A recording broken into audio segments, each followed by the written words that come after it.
ہوئی، اللہ معاف کر دے، آپ بھی معاف کر دیں، اب ہم اپنے کسی رہبر کو اکیلا نہیں چھوڑیں گے۔ تم نے اگر رہبروں کو اکیلا چھوڑا ہے تب حکومتوں کی ہمتیں بڑھتی ہیں، تو وہ کبھی مولانا کلیم صدیقی کو بند کر دیں اور کبھی مفتی سلمان اظہری کو بند کر دیں۔ لا حول ولا قوت الا باللہ۔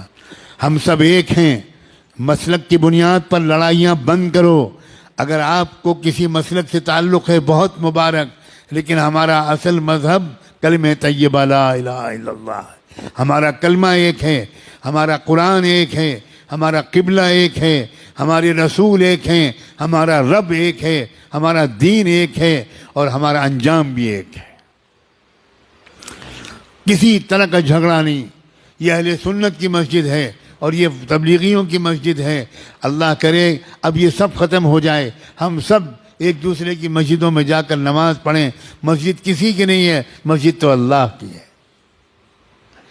گلے مل جاؤ، ایک دوسرے کو دعوتیں کرو، ایک مسلک کے علماء دوسرے مسلک کے علماء کو کی دعوت کریں، دسترخوان بچھائیں، ان کے ہاتھ چومیں، ان سے دعا کی درخواست کریں۔ یاد رکھنا ہر مسلک والوں میں کچھ خوبیاں ہیں، یہ سب مسلک مل کر ایک امت بنے گی۔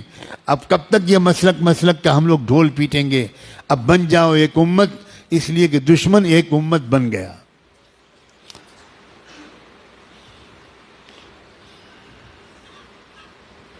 قرآن نے اعلان کیا ہے وَالَّذِينَ كَفَرُوا بَعْضُهُمْ أَوْلِيَاءُ بَعْضٍ إِلَّا تَفْعَلُوهُ تَكُنْ فِتْنَةٌ فِي الْأَرْضِ وَفَسَادٌ كَبِيرٌ۔ کفر کی طاقتیں ایک امت بن گئیں، ایک قوم بن گئیں، ایک جماعت بن گئیں، ایک سنگٹھن بن گئیں، ایک تحریک بن گئیں۔ آپس کے اختلافات انہوں نے ختم کر کے ایک ہو گئے وہ تمہارے خلاف۔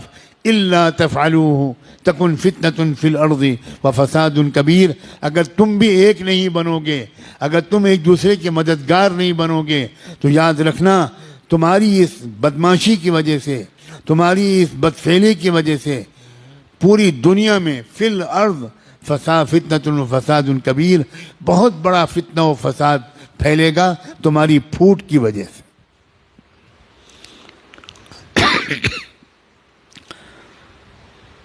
اب تو نہ مدرسے چھوڑے جا رہے ہیں، نہ درگاہیں چھوڑی جا رہی ہیں، مدرسوں پر بھی بلڈوزر چل رہے ہیں، مسجدوں پر بھی بلڈوزر چل رہے ہیں، اور درگاہوں پر بھی، مزاروں پر بھی بلڈوزر چل رہے ہیں۔ واہ واہ واہ واہ۔ اب بھی امت ایک نہیں ہوگی، اب بھی درگاہیں اور مزاریں والے الگ رہیں گے اور مدرسے والے الگ رہیں گے۔ اب تو بھائی خدا کے لیے اب تو ایک ہو جاؤ۔